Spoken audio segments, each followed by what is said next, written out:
What's up guys, it's Tommy here and welcome to a very interesting Liverpool transfer news update video, because we have a major update on this crazy Zubimendi transfer saga, which seems like it is not dying down, and also we will have a major breakthrough in Liverpool's pursuit of Mamardashvili, the brilliant, very talented goalkeeper who will be world class. He's destined for the top and Liverpool increased their bid, so more on that later. And we will also talk about Liverpool's pursuit of a centre-back, so lots of new information in this video. So if you enjoy this transfer news update, make sure to leave a like, subscribe if you're new around here, and please help me that I can continue making these videos, these episodes, because I don't make a lot. I make like $400 a month from YouTube revenue. So if you could just buy me a cup of coffee, you can do so donating on Patreon. If you become a member on Patreon for just $3 a month, it really helps me out and helps this channel keep running, so I can provide you guys up-to-date daily information on Liverpool FC. So link is in the video description, and thank you so much for your support. And Real Sociedad's manager, after Real Sociedad lost their first league game against Rayo Vallecano, said something very interesting. His name is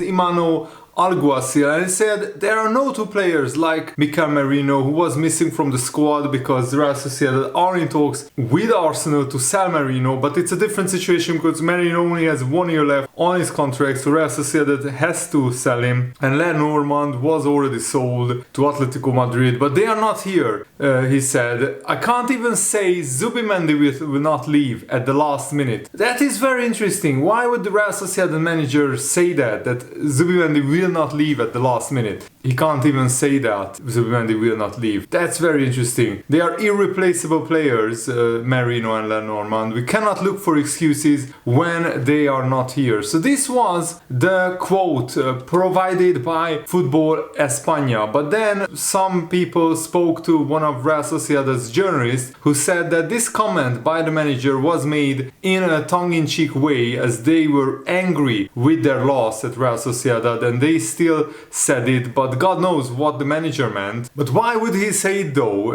Maybe contract talks have stalled potentially, and that's why Real Sociedad are thinking about selling Zubimendi in the end, and maybe he's just drumming up interest in Zubimendi again. This is all very strange. So this means that Zubimendi is still not 100% certain to stay at Real Sociedad. Should Liverpool go back in for him? That's my main question. Leave your thoughts down below in the comments below. And there was clarification and a long translation of more of what the Sociedad manager said. This happens every year, that teams are coming for our players at Real Sociedad, to everyone, to all the managers and sporting directors. Every summer there is movement. Merino and Lenormand, there are no two players like them, and I won't even tell you about if Zubimendi leaves or not last minute. They are all unreal players. So maybe he was just telling that in a sarcastic way, which is of course really hard to translate that into written press. Due to the things that they have done with us, Lenormand has left, Arsenal want Merino, Liverpool were willing to pay Zubimendi's release clause, but we can't find excuses every time there is no Merino and Lenormand. And he's just saying that because he was angry that Real Sociedad lost their first home game against Rayo Vallecano, which is a really bad look, because Real Sociedad convinced Zubimendi that it's better for him to stay at Real Sociedad because of the food, because of the mountains, and because Real Sociedad will fight to get into the Champions League, and then they lose the first game at home. It's not a good look. And Mundo Deportivo actually revealed that Liverpool have offered Matteo Zubimendi triple of his current salary at Real Sociedad, a total of £160,000 per week, which would have turned Zubimendi into the 5th highest earner at Liverpool. So only 4 players would earn more money than Zubimendi at Liverpool. I think personally he's crazy that he turned this Liverpool offer down, and he might regret it when his career goes like this at Real Sociedad, because Real Sociedad, I think, won't make the Champions League this season. They just don't have a good enough squad. They are losing two of their best players, Merino and Lenormand. They lost Lenormand already, and Merino could go to Arsenal. So Zubimendi is staying at the team, which will be even weaker than last season. And last season Real Sociedad finished in a 6th place. So they only made the Europa League. Why would they make the Champions League this season? And there are so many very, very strong teams. Maybe Girona will fall off and that will open up a spot in the Champions League places, but you know, Sevilla, Villarreal, Real Sociedad, Real Betis, they are all going to fight for that 4th place. I think Real Madrid, Barcelona and Atletico will finish in the top 3. Who knows whatever order in, but yeah, it's going to be very interesting, the Spanish season, and I will follow it along. So who knows what the manager truly thought when he said those comments about Zubimendi, but apparently they are reporting that the manager was clearly seen smiling too after joking about the Zubimendi comments. So maybe this was just a passing joke and we shouldn't pay too much attention to it. But I still wanted to report it to you guys because I want to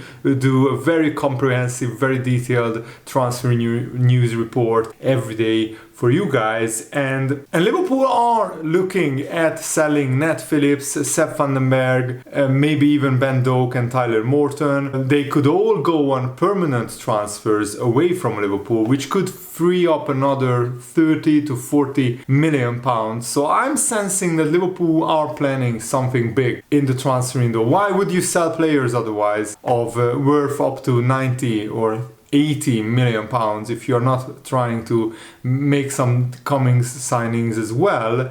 Kite Gordon, Bajcetic and Ovenbeck could go out on loan, but I think we should only loan Bajcetic out if we are signing a midfielder. Otherwise, we should keep Bajcetic and Endo because the season will be long and we need to play a lot of games, and Gravenberch will need to be rotated by Endo or Bajcetic, or maybe even Curtis Jones could play in that position. Mark Gay is also appreciated by Liverpool FC, who are assessing the centre-back options in case both Joe Gomez and Sepp van den Berg leaves. And that makes me a little bit more calm, because I said Liverpool would be absolutely crazy to sell both centre-backs, Gomez and Van den Berg, and not sign a replacement, because then we would just have 3 centre-backs and that would be a recipe for the disaster. And at the moment it looks like Newcastle United will walk away from a deal to sign Mark Gay if their final offer is not accepted by Crystal Palace this weekend. So they have about 4 or 5 days, Crystal Palace, to think about accepting Newcastle's offer.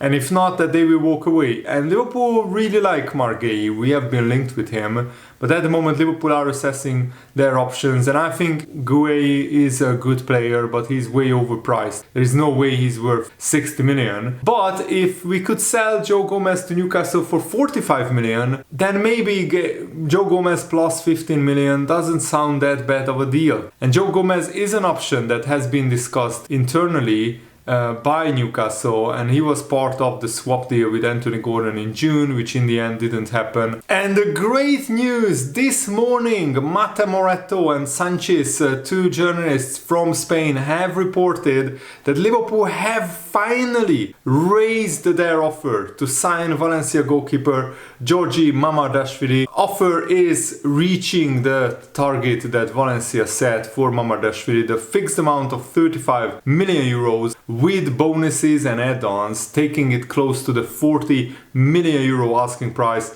that Valencia demanded for Mamardashvili. So the response shouldn't take long from Valencia, and this means that Liverpool will finally sign a player. He won't come in straight away because he will be loaned out to Bournemouth from Valencia, and Mamardashvili will arrive at Liverpool in 2025. But still, that's finally some good news in the transfer market for Liverpool fans. Tuesday morning's print edition of Valencia-based news outlet Super Deporte claimed that Liverpool chiefs are pushing hard to secure the goalkeeper, and that's simply a matter of time before the transfer is concluded, the transaction is closed. Liverpool are understood to have already agreed personal terms with Mamardashvili, and he will be loaned out to Bournemouth, and he could become Liverpool's #1 goalkeeper whenever Alisson decides to leave Liverpool, Liverpool are just future-proofing the goalkeeper position, because we don't want to find ourselves in a position where every club knows that Alisson is leaving and Liverpool are desperate for a new number one goalkeeper. Imagine if we already have Mamardashvili on our contract books and we just recall him from loan and he could come in straight away. Chelsea did this with Courtois. They kept loaning him out for 3 years. I think he was on loan at Atletico Madrid, and then when Peter Cech left Chelsea, then they had a world-class goalkeeper already. They just needed to recall him from his loan, and he played at Chelsea for a few years before going eventually to Real Madrid. So Valencia, it looks like, succeeded in holding out for this 40 million. I didn't understand why Liverpool waited like 2 weeks to raise their offer to 40 million. Probably they just wanted to push Valencia to maybe lower their asking price, because we already knew Mamardashvili wanted to join Liverpool, and Mamardashvili and his agent was pushing Valencia to accept a lower offer. In the end, that didn't work, and it's a risky strategy, because if another club comes in and bids the same amount or maybe even more for Mamardashvili, and Mamardashvili accepts their contract offer as well, then Liverpool would lose out on the player. But thankfully that isn't the case, that hasn't happened, and hopefully Liverpool can close out this deal and secure Mamardashvili for the future. But we won't get our hopes up until Mamardashvili is signing and sealing and delivering that signature on the Liverpool contract, because until the official announcement about the transfer, I'm not getting my hopes up. We got burned so many times before, especially this Martin Zubimendi transfer saga, I think, left a bitter taste in a lot of Liverpool fans' mouths. And Mamardashvili actually played in the Valencia's first game against Barcelona, where they were leading 1-0. Mamardashvili made some good saves, but then Barcelona scored 2 goals through Lewandowski. One of them was a penalty and another tap-in, so Mamardashvili wasn't at fault for any of the goals. He's still impressed, making 4 saves and achieving a post-shot XG surplus of 0.5. Liverpool have 10 more days to complete the Mamardashvili deal, which should still be enough time to present an offer to Valencia. And I think we now, this morning, have been presenting an offer to Valencia, which is good enough, so hopefully they will accept it. We just have to wait and see. Maybe by the time you are watching this video, Valencia already accepted Liverpool's offer, who knows. But another newspaper, Relevo, is reporting Liverpool made a second bid for Mamardashvili, and Bournemouth are willing to contribute a €5 million loan fee for Mamardashvili. Maybe that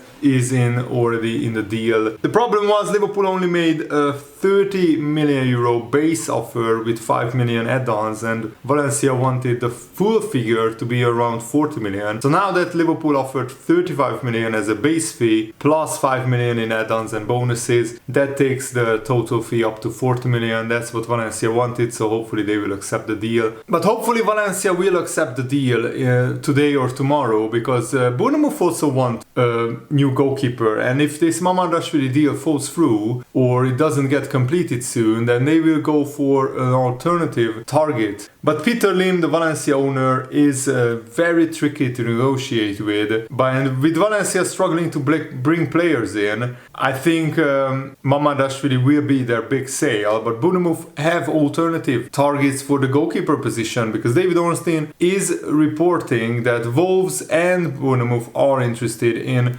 Aaron Ramsdale. Bournemouth would take Aaron Ramsdale on a loan, because at the moment David Raya is Arsenal's first choice goalkeeper. So let's wait and see what happens in this deal. It's going to be very, very interesting. And also another detail about Liverpool looking at centre-back options. Crystal Palace wanted 65 million base fee plus 5 million in add-ons, and Newcastle's latest bid is at 60 million plus another 5 million in add-ons, and Crystal Palace haven't even accepted that. I mean, that's crazy that they are getting a guaranteed 60 million for Mark Gahey. He's a great player, but he's not world class, and he's not worth 60 million. It's because of the Premier League tax and because he's English as well.